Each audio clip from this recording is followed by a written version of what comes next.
Bonjour à tous, bonjour le peuple, bonjour aux auditeurs du Calisthenics Science Podcast. Aujourd'hui, un épisode collaboratif entre 012 Workout. Bonjour 012 Workout, présentez-vous. Bien le bonjour, je m'appelle 012 Workout, invité spécial sur le Calisthenics Science Podcast, on baillait déjà à dose régulière et donc c'est un plaisir d'intervenir sur ces podcasts et encore une fois, après un certain laps de temps qu'on a pu le podcast ensemble, il me semble.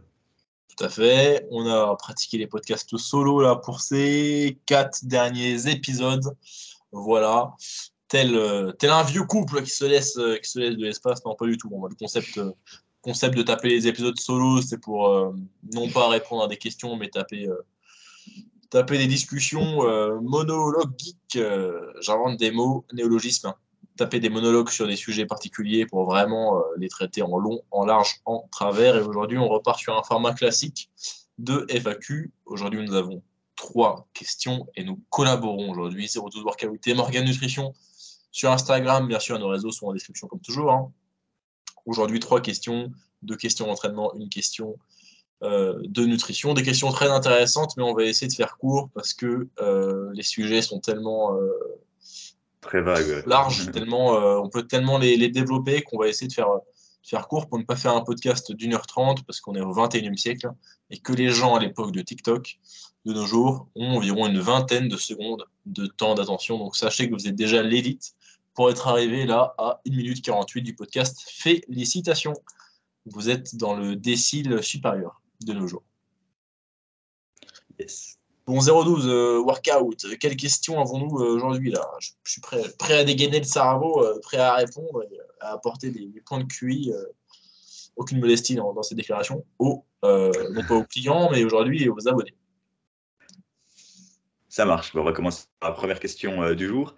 Donc, quelles seraient les différentes méthodes de progression pour éviter la stagnation? Donc, comment casser cette stagnation qui nous frustre tant et qui fait tellement de mal à nous pratiquants passionnés de ce sport, de calisthénie, de force. Donc, bodybuilding et autres. Bodybuilding et autres. Bon, alors on va commencer par développer un peu les termes, hein, comment dire, à les définir. Stagnation, ça serait quoi? Ça serait certainement impossibilité de réaliser une surcharge progressive au fil des séances, au fil des semaines. Donc voilà pour le mot stagnation. Au fil des mois aussi, je dirais. Ah, on a perdu l'image de Morgan et c'est reparti. C'est terrible, hein. Je crois que c'est Skype qui fait bugger mon micro et ma caméra, parce que faire les podcasts solo sur Encore, ça va bien. Oui, reprenons. Donc, stagnation, ça se qualifierait par impossibilité de surcharger au fil de plusieurs semaines, plusieurs séances. Je rajouterais plusieurs mois. Parce que plusieurs mois, même. Niveau, disons, tu te poses la question si tu stagnes au bout de plusieurs semaines, peut-être. Si tu es un intermédiaire avancé. Si tu es un débutant, plusieurs semaines consécutives, ça sent pas bon non plus. Parce qu'en fait, oui, disons que quelque chose qui peut déterminer une grille de lecture de quel est votre niveau d'avancement, ce serait à quelle fréquence vous êtes en mesure de surcharger.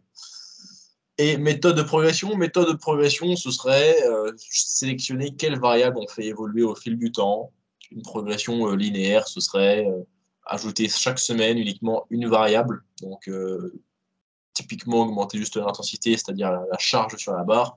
Exemple, première semaine, vous faites un 5x5, 5 séries de 5 répétitions à 90 kg au développé couché. La semaine suivante, vous faites toujours 5 séries de 5 répétitions, mais non plus à 90 kg, mais à 91. Voilà, ce serait une surcharge progressive, linéaire, en faisant bouger une seule variable. Si on prend une double progression, ce serait, vous choisissez de faire votre développé couché dans une fourchette de répétitions, disons entre 5 et 7 répétitions. Au fil du temps, vous rajoutez des répétitions, donc vous progressez via l'ajout de répétitions, sans toucher à la charge. Et une fois que vous avez atteint la fourchette haute de votre fourchette de rep, donc là, 7 répétitions dans mon exemple du 5 à 7 répétitions, eh bien, vous vous permettez de surcharger en intensité, donc en charge la semaine suivante, et cette fois-ci de rebaisser le nombre de répétitions. Donc ça peut faire que pendant plusieurs semaines, vous restez sur 90 kg, mais vous passez de votre 5x5 à un 5x7, et la énième semaine, vous ajoutez des kilos sur la barre, peut-être que vous allez mettre 95 kilos, mais vous allez revenir à un 5x5.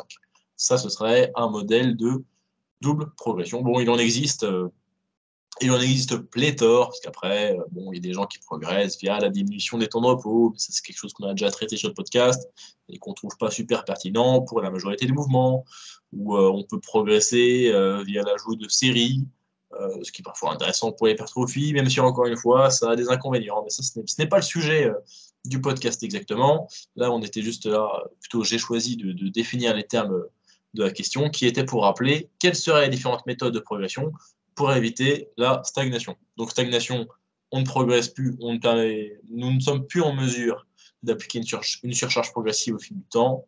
Et méthode de progression, c'est tous ces schémas-là de comment on orchestre intensité, donc la charge, le nombre de répétitions, le nombre de séries, et potentiellement comment on fait évoluer ça dans le temps si on est sur autre chose qu'une périodisation simple, linéaire. Je te laisse reprendre la parole brièvement, Alexandre, puis je rebondirai certainement sur tes propos. Ok, moi j'avais en tête de parler de quelques topics, on va dire, pour quelques sujets ou tips à aborder avant d'aborder certaines méthodes. Parce qu'en fait, justement, la stagnation, pourquoi elle survient? Je pense qu'en premier lieu, il faudrait regarder principalement la technique sur les mouvements. Souvent, la stagnation, euh, ça peut simplement juste être parce que votre technique est pas au point par rapport soit à vous-même ou à certains critères importants sur des mouvements. Donc ça, je vous invite à regarder beaucoup de mouvements, de tutos sur la technique. Parce que honnêtement, avec les années, c'est souvent le facteur numéro un qui pêche quand on observe quelqu'un. Tant qu'on n'a pas vu sa technique, on peut pas vraiment. C'est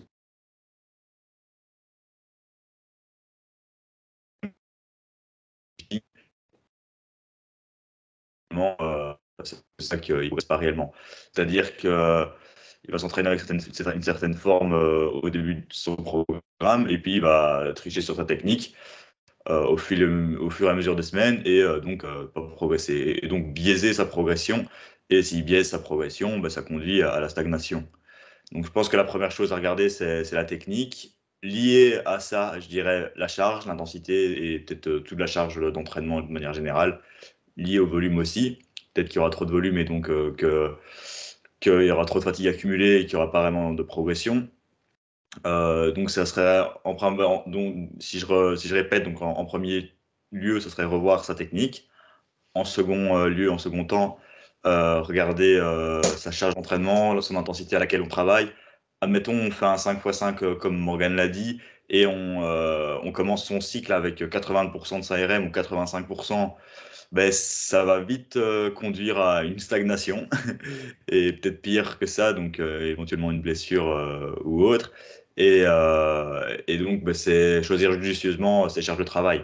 Donc, si son intensité de travail est bien choisie, ça permet d'acquérir une bonne technique et donc de pouvoir progresser. Donc, ça, c'est vraiment les deux points assez basiques, mais les plus observés, en fait. C'est ce qui apparaît de manière générale. Et, euh, et donc, et c'est des sujets aussi à eux-mêmes qui sont très complexes et qu'on pourrait passer aussi des heures à définir une bonne technique, parce qu'il y a aussi des limites à la technique et aussi des limites aussi, il y a aussi du contexte aussi sur les charges d'entraînement et ça de manière générale, mais souvent c'est une chose qui doit être cyclée, bien programmée aussi. Euh, et seulement après ça, on pourrait observer, on pourrait aller chercher d'autres choses intéressantes comme la variation. Donc, varier ses stimulus, varier ses sélections d'exercices, varier éventuellement ses objectifs, utiliser des méthodes un peu funky, on va dire, ou pas spécialement, ou qu'on n'a jamais vraiment pratiqué. Parce qu'en fait, avec le temps, vous allez voir, comme je le dis parfois, presque tout fonctionne. Donc même si vous utilisez une méthode un peu moins optimale, on va dire, sur papier, mais que vous êtes nouveau dessus, vous allez potentiellement créer quelque chose de bien. Donc voilà, il y a certaines méthodes particulières d'entraînement et parfois il y a aussi l'effet un peu placebo où on va se dire ok, j'ai essayé cette méthode qui est dingue, tout le monde a des super résultats. J'essaye le 5-3-1, j'essaye le MOM, j'essaye le single everyday. Voilà, il y a plein de méthodes comme ça, le grise de groove. Et si je me lance dedans, parfois c'est moins optimal, parfois c'est moins évident au niveau pratique. Mais si vous êtes convaincu que c'est un truc de fou, bah, vous allez peut-être progresser un petit peu plus. Et donc, c'est une manière aussi de se lancer dans une méthode. Mais si je récapitule, vraiment prendre en compte, prendre vraiment fixer sa technique, bah, ça passe par vraiment souvent diminuer sa charge de travail, ses progressions sur lesquelles on travaille. Si on travaille sur du full front lever mais qu'on tient pas du tout ou qu'on le tient mal activé, bah, ça va être super compliqué de fixer sa technique sur le mouvement. Donc, il ne faut pas hésiter parfois à descendre une voire deux progressions. Sur sa charge de travail aussi, si on fait des tractions lestées et que notre forme est dégueulasse à 30 kg, bah, ça peut être intéressant de redescendre à 10 kg pour vraiment refixer sa technique. Ensuite, seulement à partir de ce moment-là, vous allez pouvoir éventuellement essayer une certaine méthode d'entraînement. Parce qu'en général, c'est mieux de rester sur des basiques en termes de programmation et seulement passer un certain cap, à un certain moment où vous êtes intermédiaire, avancé. Bah là, ça peut être chouette d'aller chercher des trucs un peu plus exotiques. Et même, quand même, je pense que sur certains mouvements, il faut essayer de garder une approche traditionnelle, mais mettre en place des choses exotiques sur une variable particulière ou que vous allez traquer, quoi. Il ne faut pas implémenter, par exemple, du grise de groove sur tous vos mouvements d'un coup ou du MOM sur tous vos mouvements. Ce serait bien de regarder de l'entraînement traditionnel sur la plupart des mouvements et un MOM sur un seul mouvement.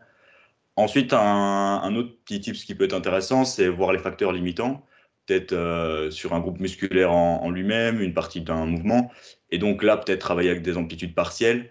Admettons, vous avez du mal à faire des handstand push-ups avec le nez au sol, où les derniers degrés posent problème. Ben là, ça peut être intéressant de travailler en full amplitude avec un haltère et faire des demi-reps sur la position basse, ou enfin une barre, faire des pauses en bas, travailler un peu plus vos pectoraux, vos épaules à ce niveau-là. Puis sur la traction, vous avez du mal à terminer, mais travailler plus vos biceps. Et ça peut aussi passer par prendre le temps, comme je dis dans un autre podcast, parfois si tous les facteurs sont vraiment bien réunis, ben là, c'est peut-être repériodiser et peut-être être beaucoup moins spécifique, prendre le temps de faire une prise de masse ou prendre plus de muscles ou éventuellement perdre du poids pour essayer de changer certaines choses autres que les paramètres que j'ai cités avant, donc autres que la technique, la charge, les méthodes funky, la variante. C'est parfois prendre le temps juste de créer du muscle ou de perdre du poids, de changer sa composition corporelle, de se désensibiliser parfois, ça s'appelle des périodes de désensibilisation, faire un off-saison éventuellement. Bref, voilà, là je suis parti encore dans pas mal de sens, j'ai donné pas mal de pistes. Je ne sais pas si Morgane, tu veux rebondir sur un des points que j'ai cités. Alors, je vais être bien plus synthétique. Je vais juste te dire, parmi les points que tu as étalés, moi, quels sont ceux que je trouve les plus importants. Et je dirais que, alors, pour la partie vous surchargez trop vite, ou du moins vous surchargez en partant de trop haut, ça, typiquement, oui. Commencer un cycle d'entraînement avec déjà une intensité relative trop haute, ça c'est fréquent. Donc, pour des raisons d'ego, vous commencez avec un format déjà assez challengeant pour vous et vous pensez que vous allez pouvoir rajouter 2,5 kg sur votre barre chaque semaine sur les 4, 5, 6, 8 prochaines semaines, c'est assez gourmand, c'est peut-être pas malin. Commencez en prenant assez de recul. Également, un petit mot, alors on avait pas mal parlé, surtout il y a quelques temps, de la DUP, Daily Undulating Periodization, c'est-à-dire de travailler un groupe musculaire sur plusieurs fourchettes de répétition dans une semaine, ou travailler un mouvement sur plusieurs fourchettes de répétition sur une semaine.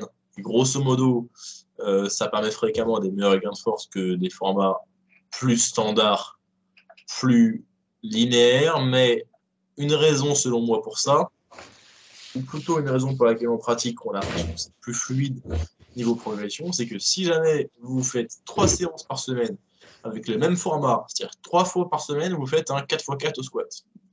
Eh bien, si vous voulez surcharger votre squat à chaque fois, même si c'est que les 1 kg, vous allez rajouter 3 surcharges sur la même fourchette de répétition par semaine. Alors que si vous faites votre squat en DUP avec un jour en 3x2, un jour en 4x4, un jour en 4x10, En réalité, vous allez surcharger chaque fourchette de répétition uniquement une fois par semaine. Ce qui fait que vous allez surcharger moins rapidement que si vous surchargiez uniquement un format de fourchette de répétition. Et ça va être bénéfique pour vos progrès parce que vous allez surcharger à une cadence qui est un petit peu plus réaliste, qui est un petit peu plus proche des adaptations que vous faites réellement de vos entraînements. Parce que ce qui nous permet de mettre plus lourd, c'est deux choses.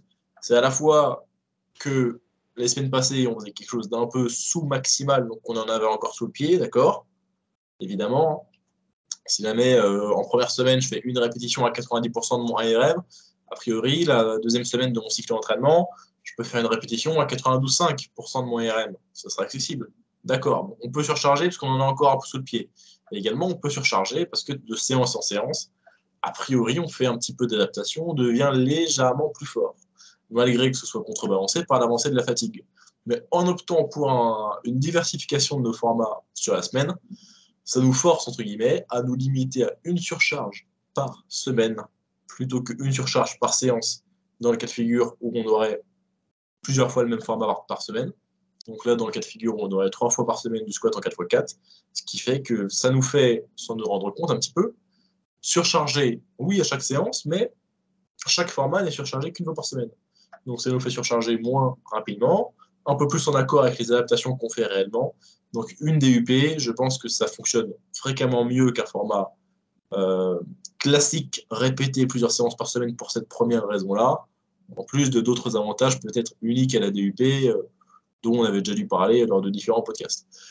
Donc selon moi, pour synthétiser, c'est beaucoup une question de soit vous faites trop, vous récupérez mal du volume que vous faites par rapport à vos conditions de style de vie de récupération. Donc soit vous faites trop par rapport à ce que vous récupérez, soit même chose bis, vous avez commencé votre cycle d'entraînement à trop lourd par rapport à vos capacités, et vous n'avez plus de marge de manœuvre, vous n'avez plus de place de battement pour surcharger par-dessus. Soit bah, vous surchargez, oui, trop vite, comme je dis, parce que vous avez le même format en permanence et vous le matraquez à fond. Donc en fait, ça fait que votre squat, vous cherchez à rajouter 7,5 kg dessus sur un x4 par semaine, c'est beaucoup. Soit également, comme disait Alexandre, mais je vais un petit peu le reformuler, bah, vous avez atteint un plateau de force parce que bah, vous avez déjà presque maximisé ce que vos unités motrices pouvaient produire comme force à ce moment-là. Unité motrice, c'est un axone. Enfin, oui, un axone, c'est ce qui innerve une ou plusieurs fibres musculaires, plus la fibre musculaire en question. Donc, votre unité motrice, c'est réellement votre cerveau envoie un signal qui excite le nerf, qui ensuite sollicite votre masse musculaire. Donc, au bout d'un moment, vous êtes limité ultimement par votre masse musculaire. Si jamais toute autre chose étant gardée identique, vous augmentiez votre masse musculaire en gardant votre qualité technique et autres, bah, vous serez plus fort. C'est pour ça que plus on devient fort en powerlifting, plus ce qu'on observe dans les catégories, c'est qu'il y a une corrélation forte entre la masse musculaire des sujets et leur perf. Ça peut être un ratio de corrélation allant au plus haut entre 0,8 et 0,9. C'est-à-dire que la masse musculaire est la variable qui peut justifier jusqu'à 80 à 90% de l'écart de perf entre deux individus. Donc c'est énorme. Donc, bah, surtout en fait que votre propre morphologie, on divague de ouf. 30 minutes de podcast. Ah non, un peu moins. 30 minutes, c'était l'appel. Surtout que bah, vous, vos propres dimensions anthropométriques, votre longueur de bras, votre épaisseur de cage thoracique et autres, bah, vous n'allez pas pouvoir la changer. Ce que vous pouvez changer, c'est prendre en masse musculaire, améliorer votre technique, être patient, vous doper. Oh donc, voilà. Merde, ça dérape. Utilisez les codes promo dans la description pour commander votre train. Oh donc, je résume, vous entraînez trop par rapport à ce que vous pouvez récupérer. Vous surchargez trop le même format en permanence et du coup, vous surchargez plus vite que ce que réellement vous progressez comme adaptation. Vous avez déjà maximisé la force que vous pouviez tirer de votre masse musculaire donnée ou à l'inverse, bah, vous avez atteint votre, un peu votre plafond de force absolue par rapport à votre poids, donc de force relative. Donc peut-être que pour avoir une full planche, on va peut-être pas faire 95 kg un jour pour 1m70. Quoi d'autre bah, c'est beaucoup ça. Hein. Je crois qu'on a un peu fait le tour et être assez patient parce que parfois, c'est juste que vous avez tapé une mauvaise séance qui vous a déplu parce que vous étiez fatigué, que vous n'êtes pas écouté, vous avez vu que les échauffements bougeaient pas si vite que ça et vous avez quand même voulu tartiner. Et du coup, vous avez envoyé à fond quand même pour essayer de gratter la perf. Ah, les dernières reps sont pas passées de peu, mais le spotter vous a aidé, donc vous avez à moitié réussi la série. Et la semaine d'après, vous êtes encore éclaté parce que vous avez fait une séance trop dure la semaine passée, pour les goûts, et vous êtes encore en moins bonne forme. Du coup, vous compensez en prenant encore plus de caféine que d'habitude. Et c'est le cercle vicieux. C'est le cercle vicieux, et après, vous vous blessez. Yes. Ouais. Avec ça, je voudrais rajouter, je suis assez d'accord avec tout ce que tu viens de dire pour compléter. Ce que je voulais rajouter, c'est au-delà une fois qu'on a maximisé un peu son potentiel de force sur un mouvement, ce qu'on peut aussi créer, c'est potentiellement plus de capacité de travail en priorisant un mouvement. Donc, passer un stade, ça peut être intéressant de mettre la priorité sur un mouvement et laisser un peu tout le reste en maintenance. À tel point qu'on pourrait prioriser, je vais prendre l'exemple de la planche, uniquement la planche, et se concentrer et mettre son tirage en volume minimal, ses jambes en volume minimal, voire même les skipper complètement, et ça créerait un peu plus de capacité de travail. Ça ne sera pas énorme, mais ça sera une petite capacité de travail en plus qui vous permettra d'augmenter aussi votre progression. Donc prioriser, ça c'est une piste. Après, je prends l'exemple de la planche, ça peut être tout autre mouvement, même le squat, vous mettez le haut du corps en maintenance presque, et voilà, ça c'est aussi passé à un stade assez avancé quand même. Donc, comme le dit Morgan, je pense qu'il faut être patient, observer s'il y a vraiment une stagnation, travailler sur les facteurs qu'on a dit. Et autre chose, dans la patience, je voulais aussi vous dire, peut-être pas, parfois il ne faut pas s'attendre spécialement à surcharger chaque semaine. Parfois c'est OK qu'il y ait eu un peu de fatigue ou que vous n'ayez pas pris votre caféine ou quoi, ou un peu de stress, et que vous ne progressez pas sur une semaine donnée. Et il ne faut pas avoir peur de rester à la même charge, même parfois sur un mésocycle entier. C'est ce que je voulais dire aussi, c'est que parfois il y a des personnes, il faut essayer de rester presque à la même charge pendant 2-3 semaines, et seulement à partir de là, faire une surcharge progressive. C'est parfois des gens un peu moins bons répondeurs à l'entraînement, parfois c'est des personnes plus avancées, où il y a plusieurs objectifs en même temps, ou alors la technique était pas au point au début, et de semaine en semaine, il y a des petites aides d'amélioration technique, où le RPE diminue pour tomber dans celui qu'on avait prévu, ou des choses comme ça, quoi. Donc il ne faut pas avoir peur parfois d'utiliser certaines méthodes, et parfois d'utiliser une surcharge très très faible, ou parfois de ne pas l'utiliser, ou augmenter seulement une répétition. Voilà, il y a plein de méthodes, on ne va pas toutes les décrire ici. Mais voilà, je pense qu'on a déjà fait un peu le tour de la question. Il y a déjà beaucoup de pistes d'amélioration pour progresser, pour casser la stagnation. Deuxième question. Deuxième question, comment tenir une diète en sèche? Bon, en fait, la question est à la fois tellement simple et tellement compliquée. Ouais. Bon, je vais commencer. Comment tenir une diète en sèche? Alors, tenir une diète, ça veut dire quoi? Ça veut dire avoir de l'adhérence dans notre processus de perte de poids. Avoir de l'adhérence, ça veut dire suivre le plan en question. Comment suivre le plan en question lorsqu'on fait une sèche? Le plan en question, quand on fait une sèche, c'est deux choses. C'est être en déficit calorique, c'est-à-dire manger moins de calories que ce qu'on dépense. Et deuxième chose, en fait, les deux choses obligatoires, c'est être en déficit. Et deuxième chose, manger suffisamment de protéines pour maintenir notre masse musculaire, être rassasié. Et après, en fait, le reste, c'est facultatif. C'est-à-dire le nombre de repas que vous allez faire, la répartition de vos macronutriments, tant que vous avez assez de protéines, l'heure à laquelle vous allez vous entraîner, les choix alimentaires que vous allez faire, tout ça a très peu d'importance dans les résultats de composition corporelle que vous allez obtenir avec votre sèche. C'est-à-dire que juste avec le total calorique et les protéines, on peut déjà estimer vite fait un petit peu la vitesse de perte de poids qu'aura le sujet en question, même si ça va dépendre de ses adaptations métaboliques. Avec des protéines assez élevées, on peut se douter que assez facilement, il va maintenir sa masse musculaire, voire même en prendre un petit peu si jamais il est au début de sa carrière d'entraînement. Bref, tout ce qui compte pour une perte de poids, ou du moins le plus important, les seules grandes règles, c'est manger moins de calories que ce que vous dépensez et consommer assez de protéines. Consommer assez de protéines, c'est pas si dur. Voilà, optez pour les sources de protéines maigres à profusion. En fait, ce qui pose souci, c'est plus réussir à manger en déficit calorique, à manger moins de calories que ce qu'on dépense. Parce qu'une perte de poids, c'est simple, mais c'est pas facile. C'est simple parce que ça s'est résumé en une phrase. manger moins de calories que ce que vous dépensez avec assez de protéines et patienter, quoi. Sauf que c'est pas facile parce que dans la vraie vie, vous avez faim, les performances peuvent diminuer un petit peu, vous avez une obsession grandissante pour la nourriture et autres. Vous avez des restrictions psychologiques de votre comptage des calories, d'avoir le sentiment de ne pas pouvoir manger certains aliments, une obsession pour le poids faire balance également qui se développe. Je connais très bien ça, c'est mon métier.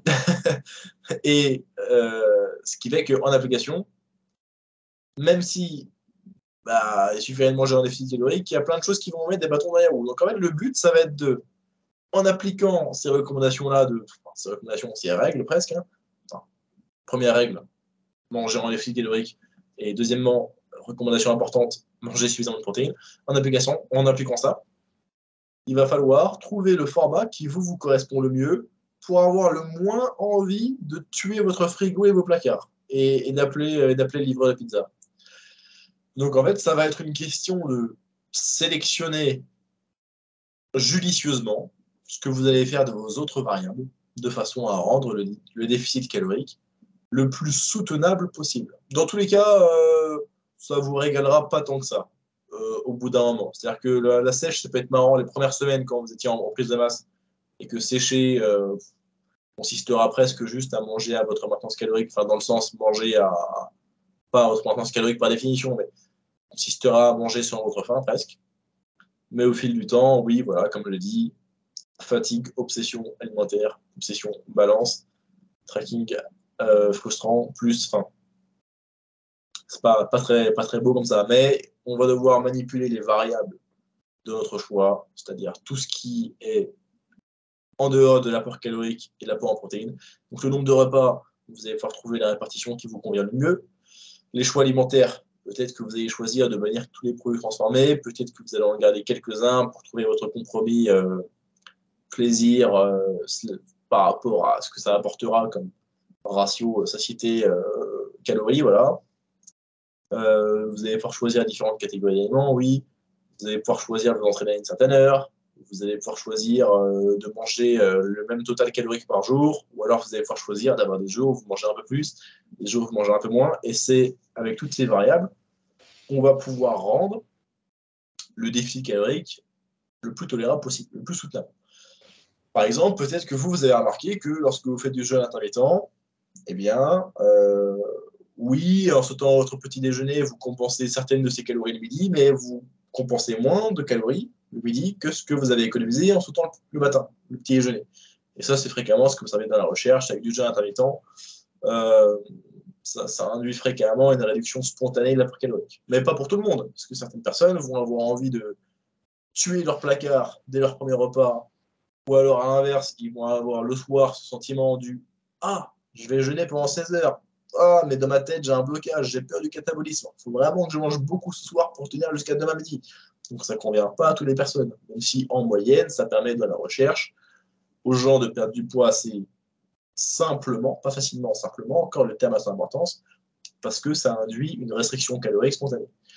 En fait, il va falloir jouer avec toutes ces variables-là pour rendre le déficit plus tolérable. Donc, je vous ai parlé des variables niveau timing, choix alimentaire, etc. Et aussi, en termes d'environnement, il va y avoir des choses qui vont pouvoir être faites.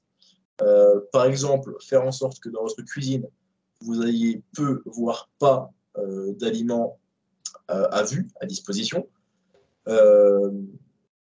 Statistiquement, les gens qui ont le plus d'aliments à vue dans leur cuisine, donc c'est-à-dire sans avoir besoin d'ouvrir les placards ou le frigo, qui voient des aliments, qui voient la nourriture, ont bien plus de chances d'être en surpoids ou obèses, comparé aux gens qui n'ont aucun aliment visible à l'œil nu quand ils rentrent dans leur cuisine. Autre variable sur laquelle vous allez pouvoir jouer, c'est justement la variabilité alimentaire, variété alimentaire. Manger moins d'aliments différents induit fréquemment une baisse de votre apport calorique, parce qu'au bout d'un moment, manger la même chose vous ennuie et vous n'avez plus tellement d'appétence pour manger des produits auxquels vous êtes exposé régulièrement. Donc en fait, tant de paramètres que vous allez pouvoir modifier pour rendre votre sèche plus supportable.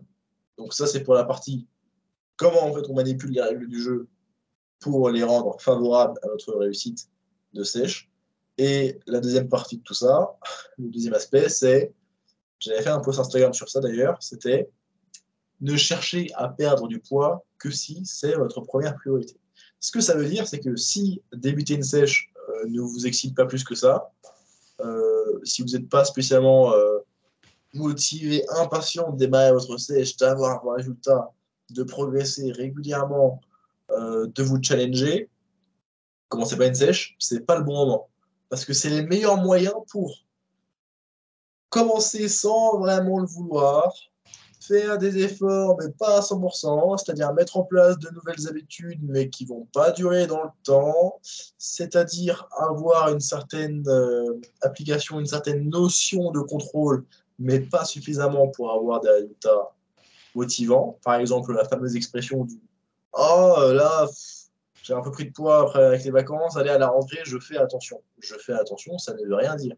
Je fais attention, malheureusement, c'est verbalement quelque chose qui évoque une certaine notion de contrôle, donc qui est synonyme d'une certaine restriction, mais ce n'est pas une restriction suffisante, une restriction chiffrée qui va vous permettre de vous assurer d'obtenir des résultats sur la durée, comme le serait par exemple du tracking calorique s'il est bien réalisé scrupuleusement. Donc le fameux où je fais attention, c'est une contrainte qui du coup vous donne une certaine fatigue psychologique qui peut jouer sur votre humeur, sur votre estime de vous. Si vous ratez votre diète, puisque pourtant vous aurez appliqué une certaine notion de contrôle, mais comme j'ai dit, puisque c'est pas un contrôle suffisant, il y a assez peu de chances que ça induise des changements de composition corporelle notables. Donc, à vraiment double tranchant, et en fait, dans ce cas de figure, il n'y a pas grand-chose à gagner du fameux je fais attention. Donc, pour conclure, si vous ne voulez pas vraiment perdre du poids, si ça ne vous motive pas plus que ça, si vous n'avez pas un objectif chiffré, objectif, limité dans le temps, si c'est pas vraiment votre kiff, si vraiment là vous vous posez la question plus que ça de si vous voulez ou pas perdre du poids, ne vous lancez pas dans une sèche parce que le fait de vous lancer dans des sèches en étant demi-motivé va réduire votre succès et à la longue va réduire l'estime que vous avez de vous, va réduire votre confiance en vos compétences pour réussir à perdre du poids, donc ça va dégrader votre relation avec vous-même. Tout est dit. Donc, Normalement, tu as rien à rajouter. voilà, il y a des points à rebondir dessus, mais je pense que ça prendrait un peu trop de temps. Bah, je pense que, comme tu l'as dit, hein, c'est peut-être au début psychologique, être vraiment certain de le vouloir, parce que c'est presque des choix qu'on va faire à vie si on compte ne pas regagner ce poids, on va dire. Si on veut maintenir le poids par la suite, c'est savoir se lancer dans le processus, savoir aller mettre toutes tes habitudes, savoir mettre toutes tes stratégies, comme tu l'as dit, motiver son environnement pour pouvoir tenir ça et même voir plus loin, pouvoir maintenir ce poids qu'on a perdu, si on veut le maintenir, ou par la suite reprendre ce poids de manière optimale en ayant plus de muscles, quoi. Et puis là, dans l'environnement, moi je pense qu'il y a aussi tous les côtés social, le stress, plein de choses en plus. Ça, on va peut-être pas le dire ici, mais donc voilà. On passerait à la dernière question. Ouais, tout à fait. Dernière question, qui est quel est le volume d'entraînement optimal pour un intermédiaire? Donc, c'est dur à dire, hein.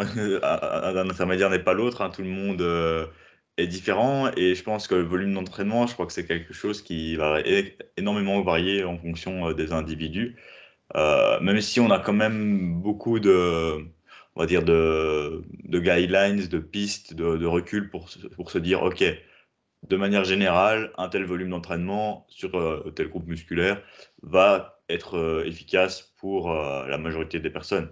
Mais on va parfois sortir, il faudra déjà voir à quelle majorité des personnes on applique ce volume. Bon, en général, ce sera des pratiquants intermédiaires dans un sport de force, de musculation.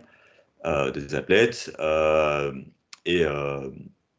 Mais voilà, on peut se rendre compte qu'il y a quand même il y a certains individus qui peuvent sortir quand même pas mal de ces guides.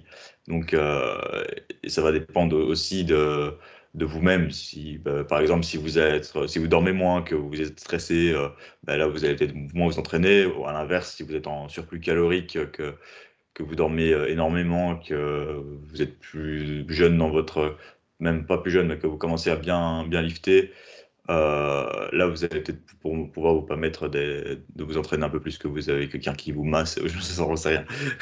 Donc, comme un athlète de haut niveau, quoi.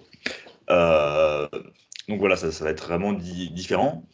Pour un débutant, en général, comme on le dit souvent, hein, c'est que tout fonctionne. Vous pouvez faire un bro split, ça va fonctionner. Vous pouvez vous entraîner que 3 fois semaine, même un peu à l'arrache, ça va fonctionner aussi. En général, un débutant aura besoin de moins de volume d'entraînement qu'un intermédiaire. Un intermédiaire, par contre, son volume d'entraînement va augmenter. En général, il aura besoin de s'entraîner un peu plus qu'un débutant, et de manière plus intelligente, plus efficace et plus lourde. Et passé à un certain stade, l'intermédiaire va quand même mettre des charges quand même plus lourdes en général. Et donc, parfois, ça va créer un peu plus de fatigue et il va peut-être devoir s'entraîner un peu plus méticuleusement qu'un pratiquant. Plus il sera avancé, plus il va devoir s'entraîner plus judicieusement. Mais de manière générale, le volume qu'il va devoir mettre sera quand même à chaque fois plus élevé par rapport à ce qu'il peut faire avant. Sauf si son objectif sera un peu plus surtout si l'objectif est plus l'hypertrophie que la force, là où le volume pourrait être plus faible ou plus constant en tout cas. Même si finalement, s'il soulève de plus en plus lourd, c'est aussi une manière d'augmenter le volume. Donc, je ne sais pas si vous me suivez sur les réseaux, je parle souvent de nombre de séries par semaine. Je crois que c'est une très bonne manière de quantifier l'effort. Après, dans le nombre de séries par semaine, on peut aussi définir les séries difficiles, les hard sets. Donc, c'est les séries où on arrive à proximité de l'échec. Je prends un exemple où je fais un 3x10. Si j'arrive à faire 3x10, en général, c'est que mon premier set est quand même facile. Parce que ça veut dire que si j'arrive à faire 2 séries de 10 juste après, c'est que j'avais peut-être 3 voire 4 répétitions sur ma première série, que mon deuxième set était peut-être à 12 reps et que je me suis arrêté à 10, j'en avais encore 2 et que finalement j'aurai vraiment qu'une troisième série qui sera difficile. Mais de manière générale, on peut quand même prendre en considération ces séries. Et après, si vous êtes un peu plus avancé et que vous entraînez plutôt que faire un 3x10 et que vous faites 3 séries RIR2, là, vous allez peut-être faire, comme je l'ai dit, 13, 12 et 11, ou alors, peut-être plus bas, là, peut-être vous allez faire 11, 10 et 9. Voilà, c'est un exemple pour aussi définir les hard sets. Je pense que Morgane pourra nous aussi. Je pense que tu définis ça assez bien en général. Tu avais une autre manière de définir, je pense, quand on faisait nos premiers podcasts, il me semble. De quoi? De ce que c'est qu'un hard set? Ouais. Ok. Alors oui, alors déjà, je suis plutôt d'accord pour dire que globalement, là, certainement la meilleure mesure qu'on ait pour mesurer le volume, c'est certainement le nombre de séries par semaine, précisément le nombre de séries difficiles par semaine par mouvement ou par groupe musculaire, parce que le tonnage, eh bien, il est très haut sur des séries longues, alors que ça fatigue pas tant que ça, que ça apporte pas plus d'adaptation, notamment pour l'hypertrophie. Enfin, pour l'hypertrophie, c'est assez similaire que les séries plus lourdes et même moins d'adaptation pour des gains de force. Bref, tonnage, pas une bonne mesure. Nombre de répétitions totales, pas une super mesure, parce qu'à nouveau, c'est le mécanisme inverse, c'est-à-dire que des répétitions réalisées à une plus haute intensité à l'unité sont plus stimulantes que des répétitions plus légères.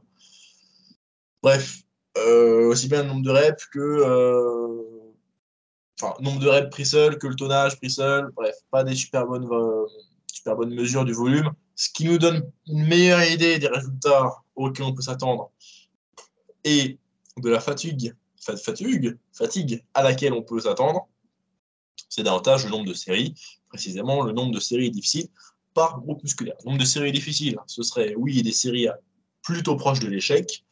Je pense que ce à quoi tu fais référence, à niveau de ce que je disais peut-être sur les anciens podcasts, comment on définit si une série est dure, comment on définit si on est proche de l'échec, et bien à mesure que vous allez approcher de l'échec, vous allez voir la vitesse de votre phase concentrique, donc la phase de montée de votre mouvement,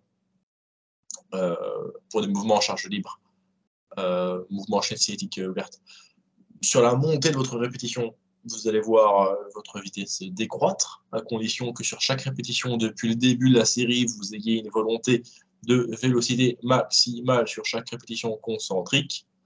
Donc, à mesure que vous faites votre série, la vitesse de vos reps diminue, si on résume, en langage de Bro.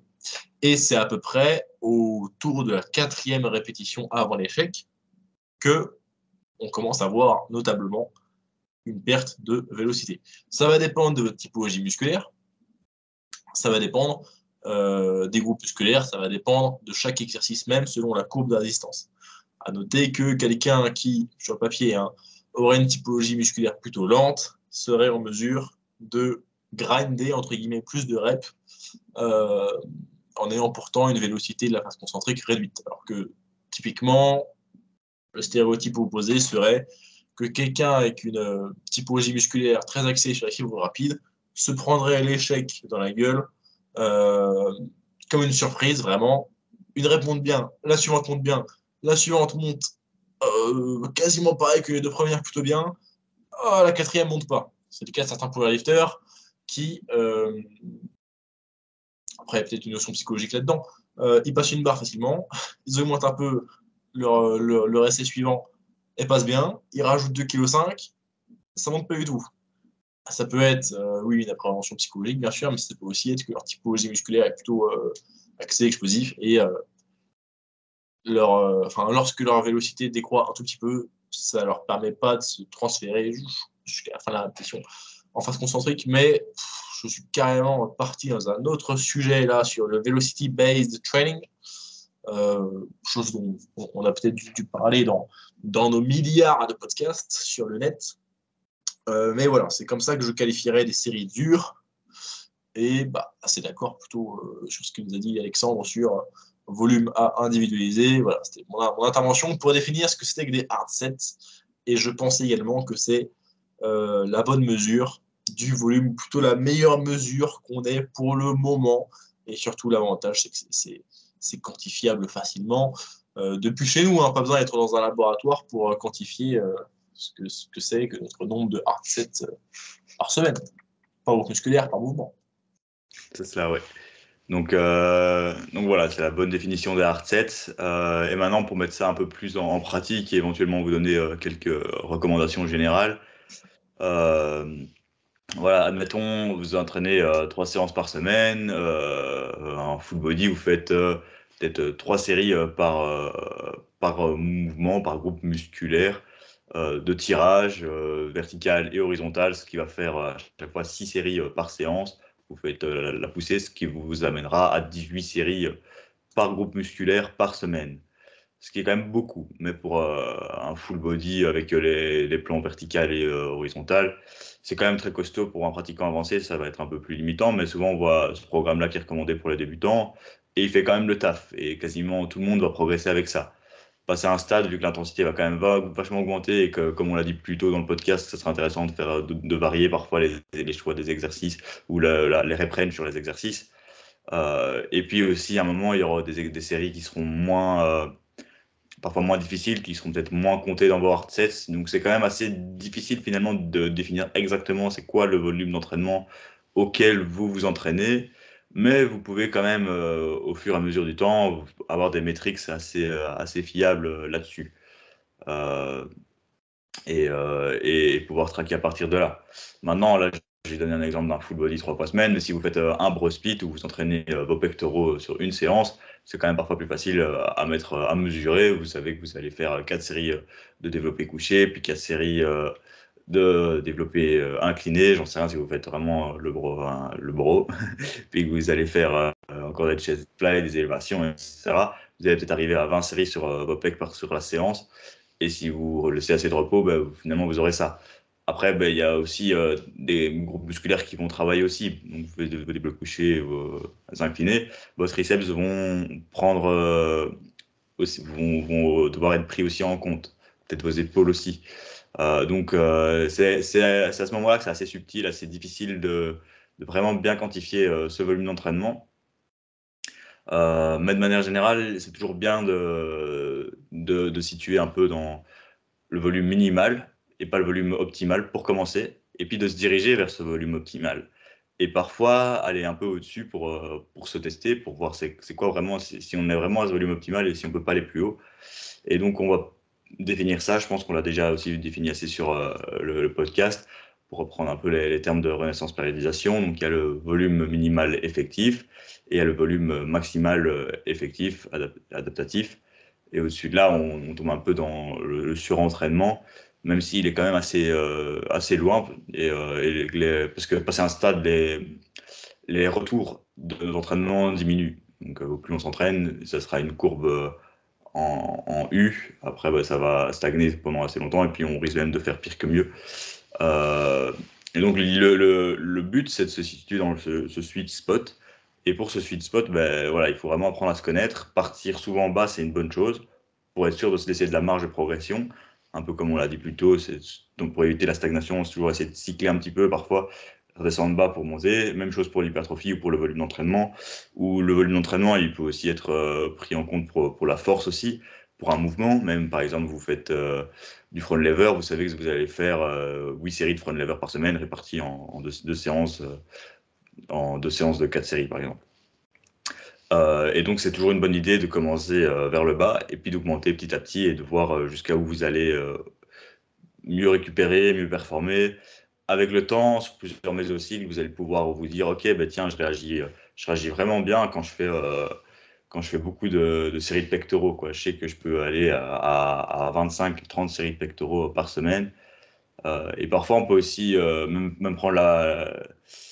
multiplier ça par le nombre de répétitions. Ça, c'est une autre mesure aussi, c'est faire X nombre de répétitions par semaine.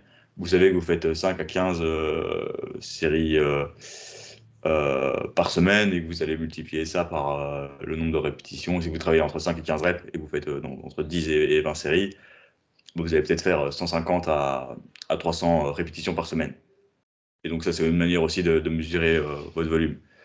Pour ça, je voudrais aussi vous citer le Muscle and Strength Pyramid. Là-dedans, il donne quand même pas mal de guides en termes de séries, en termes de répétitions. Il définit assez bien si on doit prendre tel groupe musculaire à prendre en compte. Maintenant, pour nous, en calisthénie, ça sera quand même assez difficile aussi, vu que si on rajoute les isométries, en plus, dans la programmation, c'est quelque chose aussi à noter. Et même chose si vous faites du street lifting et que vous faites des singles lourds ou du power ou quoi. On arrive quand même à des intensités assez élevées, donc je pense qu'il faut quand même objectivement les prendre en compte pour vos sets sur vos groupes musculaires. Ça vous donnera aussi une idée du volume donné. Donc en général, pour la force, ce que je dis souvent dans les vidéos, etc., c'est 5 à 15 séries. Si vous tombez là-dedans, en général, il y a moyen de progresser en force, même avec 5 séries dures sur une intensité élevée par semaine. Vous pouvez monter jusqu'à 15. Et puis, si vous supplémentez ça par des exercices d'hypertrophie, ou si vous prenez aussi, si vous êtes dans un cycle d'hypertrophie ou autre, en général, pour l'hypertrophie, on recommande 10 à 20 séries par semaine. Parfois, on peut monter jusqu'à 30. Et voilà, et après, on tombe des personnes qui répondent bien avec moins et des personnes qui répondent bien avec plus. Donc, c'est là où ça devient très individuel. Et je pense, à titre personnel, que pour aller vraiment dans le vrai surentraînement, il faut aller assez loin, au-delà de ça. Mais en général, être en deçà, c'est quand même une très très bonne chose, surtout pour commencer et s'assurer de progresser, quoi. Bref, voilà, ça c'est plus ou moins des guidelines généraux, mais à vous de bien calculer, faire pas mal de maths et des tests, et puis savoir à peu près sur quoi vous allez bien réagir. Et puis il y a des groupes musculaires qui vont pouvoir travailler un peu plus, un peu moins. Et puis ouais, plus vous êtes un intermédiaire ou avancé, ça va varier aussi un peu tout au long de votre carrière, quoi. Même chose si vous priorisez, par exemple, un groupe musculaire, hein. Par exemple, si vous stagnez, vous dites, OK, là, je vais vraiment mettre le focus sur un tel mouvement ou un tel groupe musculaire, votre volume va augmenter sur un groupe et moins sur un autre. Après, il y a aussi une manière de définir un peu pour que les séances soient pas trop, on va dire, les bodybuilders, ils aimaient bien se dire, ok, passer 1 heure la séance est catabolique ou passer X nombre de séries, je perds mon focus et là, c'est contre-productif. Et donc, parfois, ils se disaient, ok, je fais 15 séries par séance maximum. Ça, c'est une bonne chose aussi, même si vous travaillez plusieurs mouvements. Vous dites, ok, je fais 15, 20, 30 séries par maximum sur ma séance. Donc, c'est aussi une manière de quantifier le mouvement. Après, si vous travaillez en push-pull ou si vous avez un split spécial, bah, ça peut être aussi une bonne manière de faire, quoi. Voilà, je crois que je suis parti aussi dans pas mal de sens, mais ça vous donne une idée. C'est difficile à définir et à voir comme ça à l'œil le volume d'entraînement, quoi. C'est des tests et finalement, c'est en testant un programme, en l'adaptant tout au long d'une certaine période, qu'on peut se dire, ok, bah, tiens, je sais qu'avec un tel programme, je réagis bien avec ça, ou un tel réagit bien avec ça. Maintenant, voilà, est-ce qu'il a besoin de plus de séries pour un tel mouvement ou moins? Moi, je peux donner un exemple personnel. Je sais que je progresse un peu plus avec plus de séries de planches et que le front lever, si j'augmente beaucoup mes séries, c'est contre-productif. Donc, je peux très bien progresser avec 6 séries de front lever par semaine. Et en planche, je peux monter jusqu'à 12, 20. Mais après, je priorise le mouvement là. Mais quand j'augmente les séries en front lever, par exemple, mes retours n'augmentent vraiment pas, voire diminuent, quoi.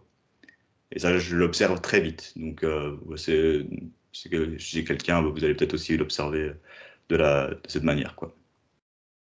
Alors ouais, plutôt d'accord avec ce que vous a dit Alexandre. Je recommanderais de commencer avec peu, toujours. Et en commençant avec peu, dans le doute.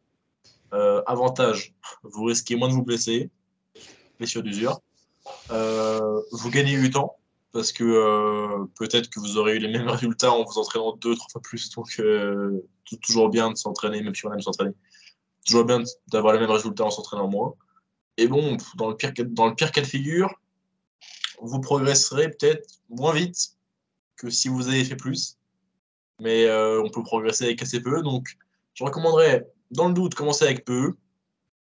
Si vous récupérez bien d'une séance sur l'autre, en termes de courbature et autres comment dire, Indicateur de et autres fatigue. indicateurs de récupération, vous pouvez vous permettre d'augmenter plus. Et oui, ça vaut la peine. En fait, de la même façon que ça peut être intéressant de temps à autre de pousser vraiment des séries à l'échec en se hypant à fond avec vraiment de la musique, des spotters, tout ça, pour se tester et ensuite pouvoir mieux doser le RIR qu'on veut sur nos prochaines séances.